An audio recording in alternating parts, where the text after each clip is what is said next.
welcome to my video thing, my channel thing. You found a thing. Congratulations. Recently, I had someone ask me if I thought that I had a good childhood, a bad childhood, or something in between. And I didn't really know how to answer because I don't like to think about my childhood. I like to block it out and suppress it and never ever remember it.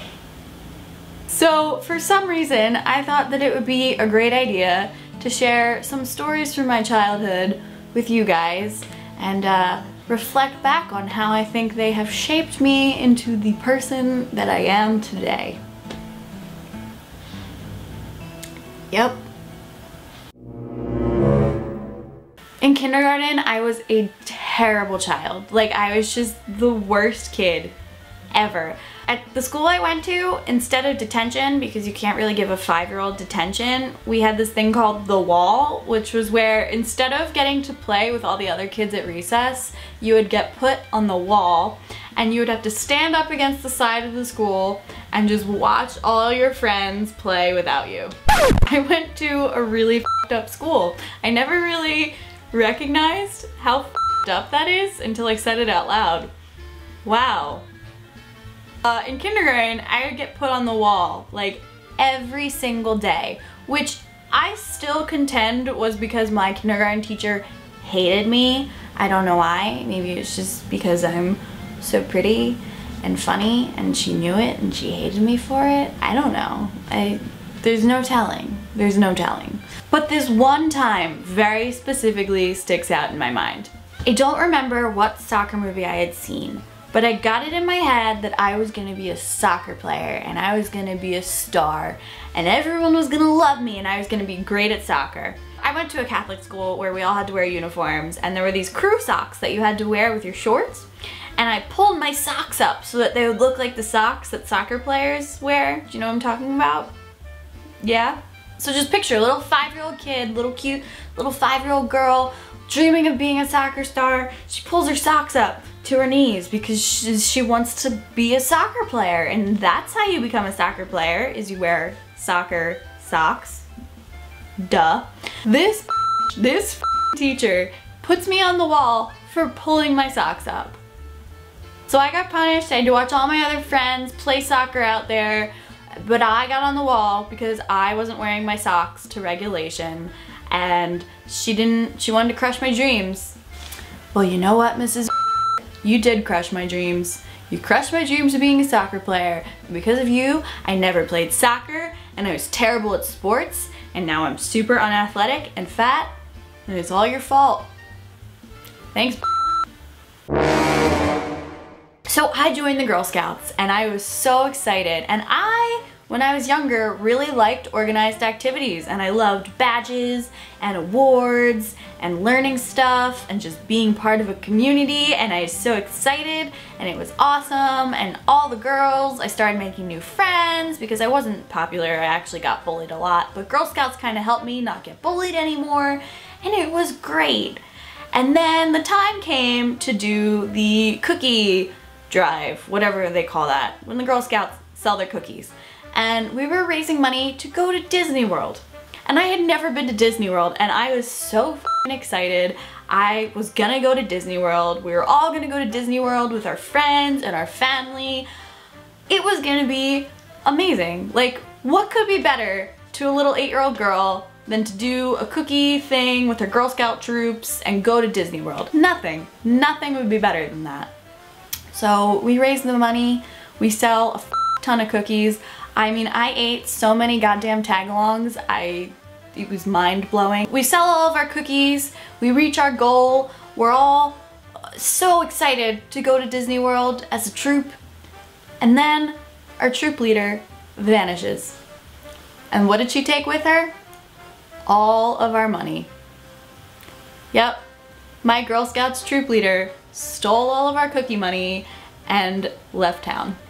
To this day, I hate organized activity now. I don't think I ever joined any clubs after that. I avoided things like that, like the plague. I never went to Disney World. I've never been, and probably never will be. So thank you for stealing my hopes, dreams, and ambitions. Okay, so you know the latches that most cars have where you can pull the seats back so that you can get into your trunk?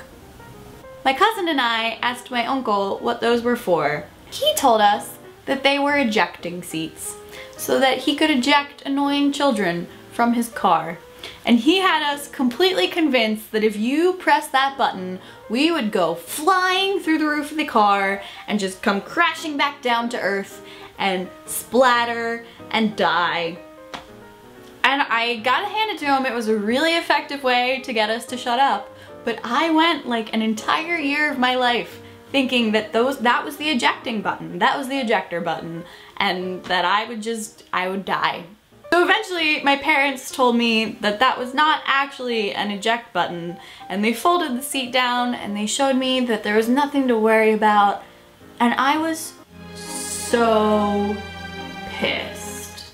I mean, I was really pissed at my uncle. I was so mad that he would lie to me. I was mad that I was that gullible. So fast forward a few months, my school had this woman come in every year to talk to us about sexual harassment and abuse and how to spot the signs of it. So she came in and she had us do this activity where we were supposed to write down 3 people that we couldn't trust.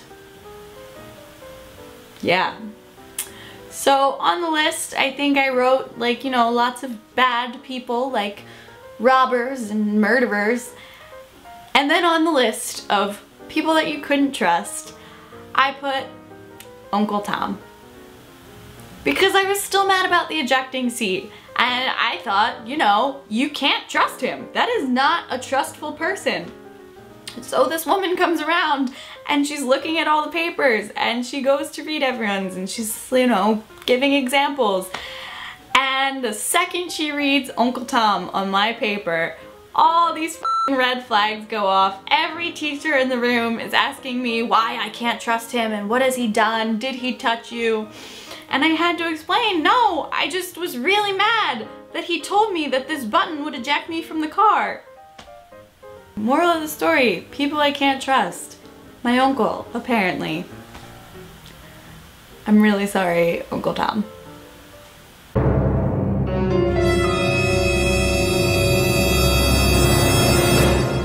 This last one isn't really a story so much as just 2 years of my life that I will never get back. I had the misfortune of growing up when emo was a very big thing.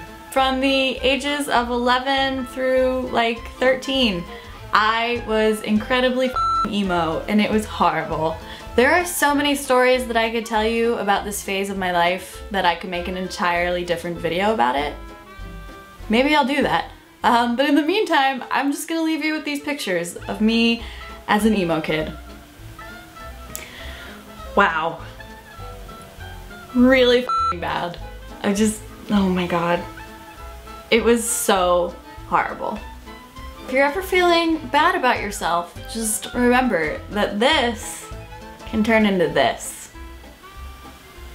Not that great, but still significantly better than that, so.